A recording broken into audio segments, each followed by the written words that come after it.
Aryna Sabalenka sits once again as the dominant figure in women's tennis after overcoming her demons to win a fourth Grand Slam title at the US Open.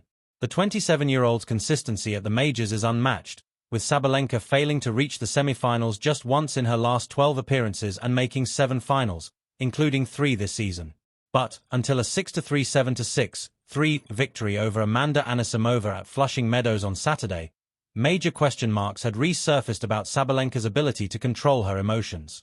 Against Madison Keys in the Australian Open final and particularly Coco Gauff in the French Open decider, Sabalenka had let her desire to win overwhelm her and suffered heartbreaking losses both times, while she was beaten again by Anisimova in the semi-finals at Wimbledon.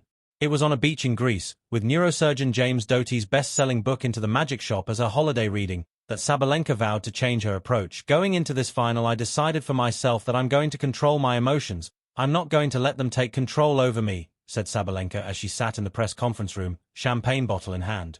Sat in the stands in New York, meanwhile, has been a new member of her team, former doubles world #1 Max Mirnyi, who has tried to add an extra piece or two to the jigsaw.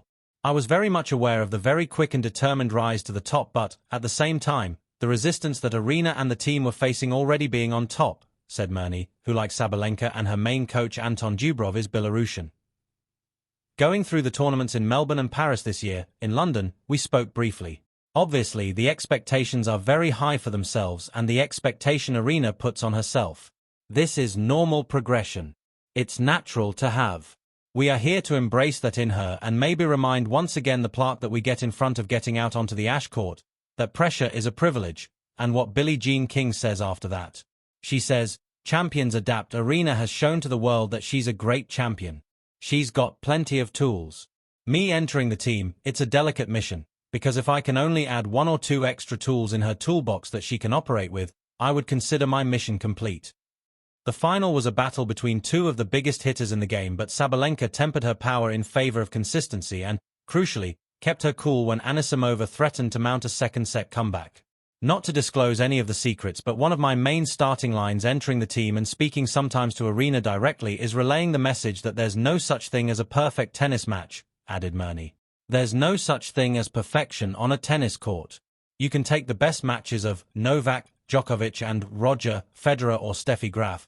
There will always be some things that didn't go according to plan, and they're the better champions that know how to respond and adjust on the go.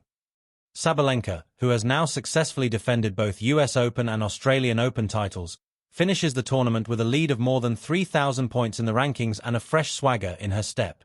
Anisimova will make her top 4 debut on Monday, having started the year outside 30 in the rankings, but she could not hide how much another final loss hurt after her Wimbledon whitewash against Iga Swiatek.